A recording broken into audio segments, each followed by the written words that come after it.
युवाओं को निजी उद्योग में 75% रोजगार देने के मुद्दे पर उद्योगपतियों की सरकार के साथ आज अहम बैठक हुई है। सीएम और डिप्टी सीएम के साथ करीब 3 घंटे चली बैठक में उद्योगपतियों ने 75% प्रदेश के युवाओं को आरक्षण के मामले में कई सुझाव सरकार को दिए। इस बैठक के बाद कई उद्योगपतियों ने जनता टीवी से बातचीत भी की है, सुनाते हैं आपको।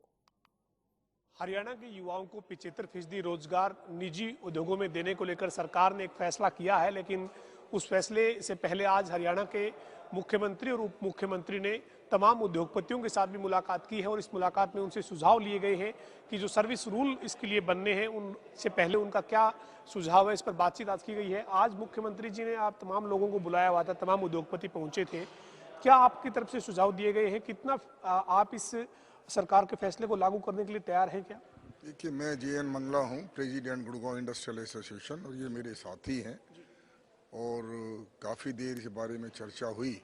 अधिकतर सुझाव यही थे सीएम साहब के सामने कि इस जो एक्ट बना है इसको थोड़ा सा जल्दबाजी ना करें, रिव्यू किया जाए।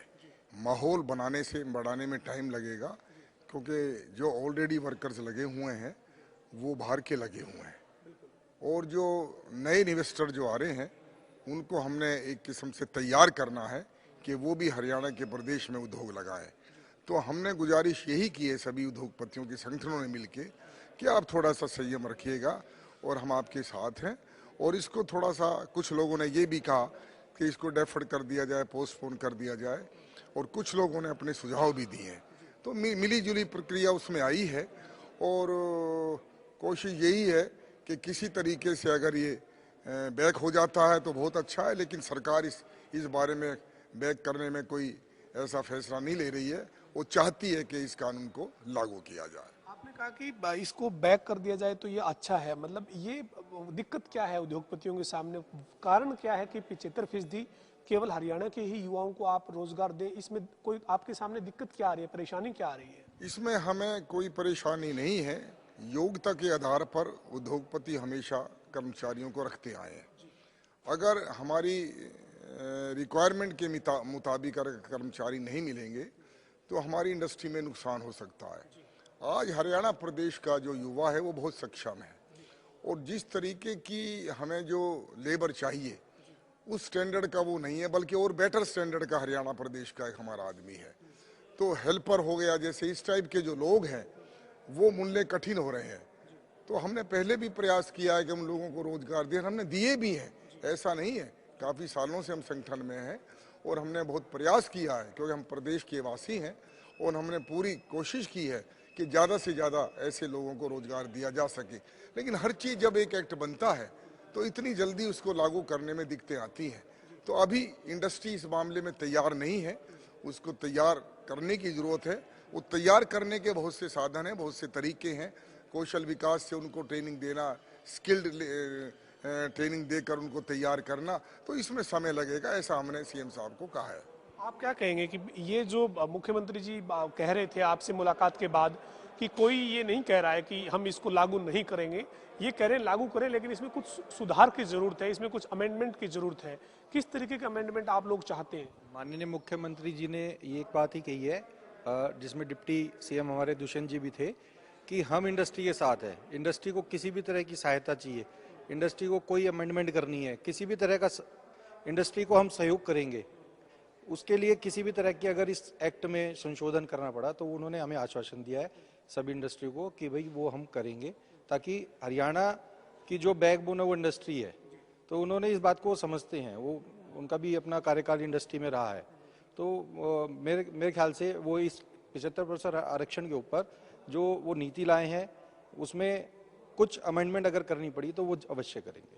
अमेंडमेंट की बात आपके साथ ही कर रहे हैं, बस इन्होंने भी बताया कि जो है वो हमारे सामने कुछ दिक्कतें हैं। आप क्या कहते हैं कि किस तरह से सरकार को इसमें क्या अमेंडमेंट करना चाहिए? मोटे तौर पर आपके अमेंडमेंट की क्या मांग है? देखिए, आज मीटिंग हुई सीएम साहब और डिप्टी सीएम के सानिध्य में, तो सबकी ज़्यादातर जो लोगों ने अमेंडमेंट की बात करी, उन्होंने तो बात करी अभी जो 50,000 की सैलरी स्लैब रखा हुआ, 50,000 तक के जो आपको टेक्निकल जो स्टाफ है उसकी आपको लोकल रिजर्वेशन करनी है, तो सबने यही कहा कि वो 50,000 की लिमिट ना करके उसको 20 से 25,000 रुपये के बीच में की जाए। और नंबर 2, एकदम सबने ये कहा टेक्निकल जो हमारी रिक्वायरमेंट रहती है उसको इस फेस में इसको नहीं लिया जाए। और जो 75% वाली जो बातें आई हैं, जितनी भी आई हैं, वो सब ने कहा कि बजाय एकदम 75 करने के धीरे धीरे करें हम, कि पहले 15 करें, 20 करें। सबके अपने अपने सुझाव थे, मैक्सिमम सुझाव यही आए हैं। दोनों ने, जैसे मेरे मित्र ने भी बताया कि उन्होंने ये हमको आश्वासन दिया है, हम किसी भी तरह से किसी भी इंडस्ट्री को यहाँ से जाने नहीं देंगे। जो इंडस्ट्री के अनुकूल होगा, राज्य के हित में होगा, वही कार्य यहाँ पर किए जाएंगे। सर, आपसे आखिरी मेरा सवाल है कि आपका अनुभव है, आप उद्योगपति हैं, आप जो है वो तमाम इतने सालों से उद्योग से जुड़े हुए हैं। सरकार जो कह रही है कि 75% प्रदेश के युवाओं को आप रोजगार दीजिए, ये कितना फिजिबल है आप लोगों के लिए, इंडस्ट्रियलिस्ट के लिए कितना फिजिबल है ये? मतलब आप इसके लिए कैसे मतलब तैयार हैं? आज स्थिति में है कि आप केवल 75% एक राज्य के युवाओं को दे पाएंगे रोजगार? सरकार बार बार उसको कह रही है कि 75% जो है ना हमने कानून बना दिया, इसको लागू करने का सरकार प्रयास करेगी। इंडस्ट्री कह रही है कि हम आप लोगों का साथ देंगे, लेकिन इतनी जल्दी साथ देना जरा मुश्किल है। और उसमें जो रूल्स में बार बार जो बात आ रही है, अखबार के माध्यम से भी आ रही है कि सरकार द्वारा ये कहा जा रहा है हरियाणा के उद्योग संगठनों को कि भाई इसमें रूल्स में जो प्रावधान हम लोग चेंज कर सकते हैं, उस नियम में आप बताइए आपकी क्या राय है। तो अभी हमारे साथी ने बताया कि 75% की बजाय कुछ और परसेंटेज है, या उसमें जो और किस्म के जो अमेंडमेंट्स हैं वो किए जाएं। तो इस प्रकार के सुझाव दिए, या उसकी जो लिमिट 50,000 थी उसको घटाया जाए। इस तरह के रूल्स की अमेंडमेंट की बात की जा रही है। कौशल विकास ट्रेनिंग दी जाए हरियाणा प्रदेश के लोगों को, जो तैयार अगर हो जाए तो फिर हम उनको रख लें। नीयत इंडस्ट्री की खराब नहीं है, वो चाहता है कि उसको इंडस्ट्री चलानी है और हरियाणा प्रदेश के लोगों से उनका लगाव है, क्योंकि उद्योगपति पहले से अगर हरियाणा प्रदेश में फैक्ट्री लगाई हुई है तो उनकी भी हमदर्दी है प्रदेश के साथ, ऐसा नहीं है। लेकिन उसमें एकदम स्टार्टिंग में ये चीज़ आने से उम्मीद नहीं थी हमारे उद्योगपतियों को, उद्योगों को, ये कि बिल्कुल भी एकदम ये एक्ट आ जाएगा।